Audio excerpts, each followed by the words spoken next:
இந்த வீடியோவில் நம்ம என்ன பார்க்க போகிறோம்னா இஃப் அண்ட் எல் ஸ்டேட்மெண்ட்டுக்கும் ஒரு டெர்னரி அப்படின்ற ஒரு ஆப்ரேட்டருக்கும் என்ன டிஃப்ரென்ஸ் சொல்லிட்டு தான் பார்க்க போகிறோம். ரெண்டுமே வந்து ஒரு கண்டிஷன் ட்ரூவாக இல்லை ஃபால்ஸான்னு சொல்லிட்டு தான் செக் பண்ணும்.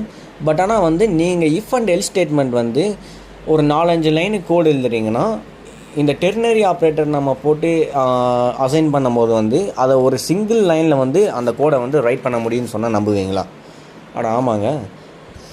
இப்போ வந்து நான் ஒரு இஃப் அண்ட் எல் ஸ்டேட்மெண்ட்டில் வந்து நான் ஒரு கண்டிஷன் கொடுக்குறேன். ஸோ 2 > 1 சொல்லிட்டு கொடுக்குறேன். அந்த கண்டிஷன் வந்து எனக்கு ட்ரூவாக இருந்துச்சுன்னா அப்போ வந்து எனக்கு கரெக்ட் அப்படின்னு சொல்லிட்டு எனக்கு கன்சோல்டர் லாக் பண்ணும்.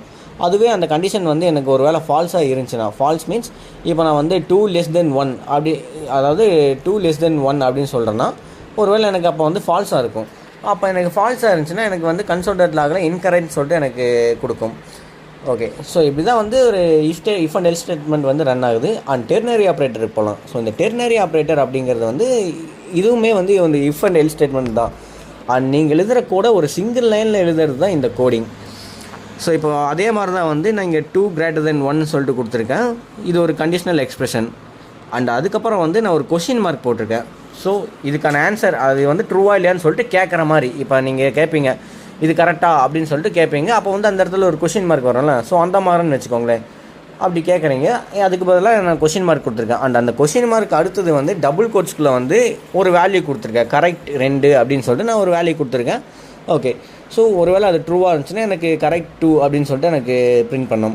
அதுக்கப்புறம் கோலன் வச்சு இன்னொரு இன்கரெக்ட் 2 அப்படின்னு சொல்லிட்டு கொடுத்துருக்கேன். இது வந்து எல் ஸ்டேட்மெண்ட்னு வச்சுக்கோங்களேன்.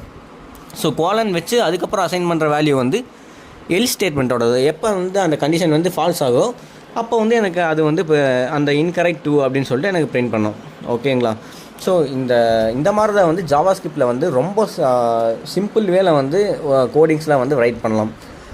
அண்ட் மறக்காமல் நீங்கள் என்னோடய சேனலை வந்து சப்ஸ்கிரைப் அண்ட் லைக் பண்ணிட்டு போயிட்டீங்கன்னா நாம் வந்து இன்னுமே வந்து அட்வான்ஸாக என்னென்னலாம் இருக்குதுன்னு சொல்லிட்டு எல்லாமே வந்து ஒரு ஷார்ட்ஸ் இல்லைனா வீடியோவாக வந்து எடுத்து போடலாம்.